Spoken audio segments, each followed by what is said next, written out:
repressed our bodies, you have also sought to repress our souls. You have tried to deny, obscure, and annihilate our customs, our culture, our sense of national identity, since our manly deliberation. Why should we want to integrate with slaves? For indeed you are slaves of your own making. How can we integrate with you, who have based your exploitative society on competition, set man against man, has taught your own children that human nature is evil and unchangeable, and that therefore man will not act but out of a selfish incentive? How then could you give us what you yourself do not have? What can you teach us? What can you preach to us? Can you preach us brotherhood? You who, having set man against man, have grown mistrustful of your own brothers, even as you have grown doubtful of your own selves. What can you tell us about manhood? You who at work bend to your bosses and at home to your women. Can you preach us love?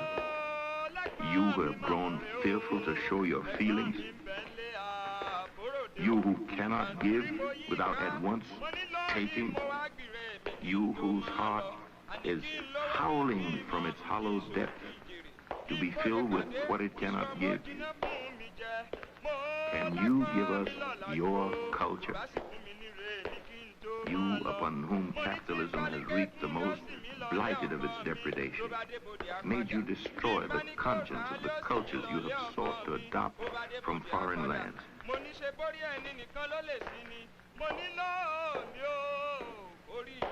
Can we integrate with your truths, you who have forfeited your integrity by perverting labor into a commodity, love into a need, honesty into a slogan, and truth itself into an expedient?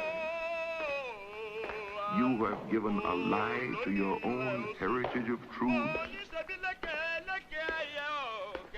How can you preach freedom to us, you who see freedom in license and not in turning the desirable into the necessary?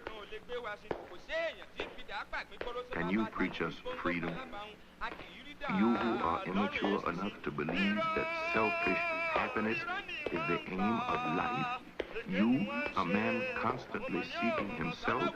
You, a man who constantly wails that he cannot find himself, ignoring that the best way to lose oneself is to try to find oneself by oneself. Can we integrate with your destiny? You who fearfully and ignorantly refuse to integrate with the advancing forces of mankind. How can we who believe that man's task on earth is to give birth to man integrate with you, with your world in which revolutions are still seen as outbursts of vindictive hatred committed by downtrodden pariahs, invidious attempts to grab the riches they have been deprived of?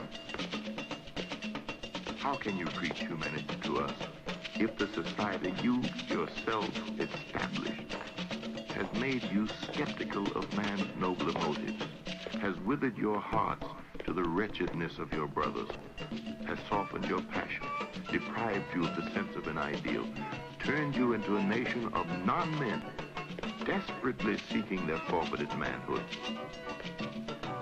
What can you tell us about manhood? I am an invisible man. No, I'm not a spook like one of those who haunted Edgar Allan Poe. Nor am I one of your Hollywood movie ectoplasms. I'm a man of substance, of flesh and bone, of fiber and liquids. And I might even be said to possess a mind.